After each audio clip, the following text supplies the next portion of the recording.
যে এই দোয়াটা যেটা আমি এখন শিখিয়ে দিচ্ছি আপনাকে, এই দোয়াটা জিবরাইল আলাইহিস সালাম রাসূলুল্লাহ সাল্লাল্লাহু আলাইহি ওয়াসাল্লামকে শিখিয়ে দিয়েছিলেন এবং রাসূলুল্লাহ সাল্লাল্লাহু আলাইহি ওয়াসাল্লাম এই দোয়াটা খালিদ বিন ওয়ালিদ রাদিয়াল্লাহু আনহুকে শিখিয়ে দিয়েছিলেন।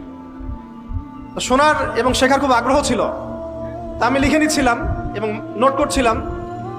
এই দোয়াটা যদি আপনারা পড়তে পারেন, ভবিষ্যতের যে কোনো শঙ্কা, আশঙ্কা, বিপদ আপদ, বালা মুসিবত, এই বিষয়গুলোর ব্যাপারে আল্লাহর পক্ষ থেকে একটা সাকিনা এবং সুকুন হৃদয় নাজিল হবে ইনশাআল্লাহ। একটু বড়, যেহেতু এখানে তালেব ইলমগণ অনেক, তারা তো শুনলেই মুখস্থ করতে পারবেন, তাই আমি নোট করে আনছি।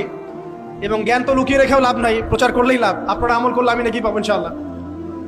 তো এই দোয়াটা হচ্ছে আউযু বিকালিমাতিল্লাহি তাম্মাতিল্লাতি লা ইউজাবিজুহুন্না বাররুন ওয়ালা ফাজির মিন শাররি মা খালাকা ওয়া যারআ ওয়া বারআ ওয়া মিন শাররি মা ইয়ানজিলু মিনাস সামাই ওয়া মা ইয়া'রুজু ফিহা ওয়া মিন শাররি মা যারআ ফিল আরদি ওয়া মা ইয়াখরুজু মিনহা ওয়া মিন শাররি ফিতানিল লাইলি ওয়ান নাহার ওয়া মিন শাররি তাওয়ারিকিল লাইল ইল্লা তাওয়ারিকা ইয়াতরুকু বিখাইরিন ইয়া রাহমান।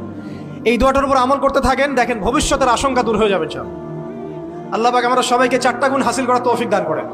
এইগুলো লম্বা কথা বলা যায়, আমি সংক্ষিপ্ত করে বললাম যে আল্লাহ পাক আমাদেরকে জীবনের উদ্দেশ্যটাকে ফিক্স করার তৌফিক দান করেন, যে আমরা পৃথিবীতে এসেছি আল্লাহর ইবাদত করতে এবং তার দিন কায়েম করতে। এবং এই মিশনে আমাদের প্রথম দরকার হচ্ছে দ্বীনি ইলম অর্জন করা, এবং এটা একটা লম্বা সিলসিলা, এই ব্যাপারে তাড়াহুড়ো না করা। এবং 3 নাম্বার, বুজুর্গ ওলামায়ে কেরামদের সোহবতে থেকে দ্বীনের জ্ঞান হাসিল করা। এতে করে জ্ঞানের সাথে সাথে আধ্যাত্মিকত্ব হাসিল হবে ইনশাআল্লাহ। আর আধ্যাত্মিকত্ব হাসিল না হলে বাইরের চোখ দিয়ে যদি আমরা দেখি, তাহলে এই বিশ্বটাকে চিনতে, বুঝতে এবং সমাধান বের করতে আমরা বেগ পাবো। এবং কোনো কোনো ক্ষেত্রে আমরা সত্যকে মিথ্যা মনে করতে পারি, মিথ্যাকে সত্য মনে করতে পারি। আল্লাহ পাক আমাদের খিদির আলাইহিস সালামের দৃষ্টিভঙ্গি দান করেন, আমিন।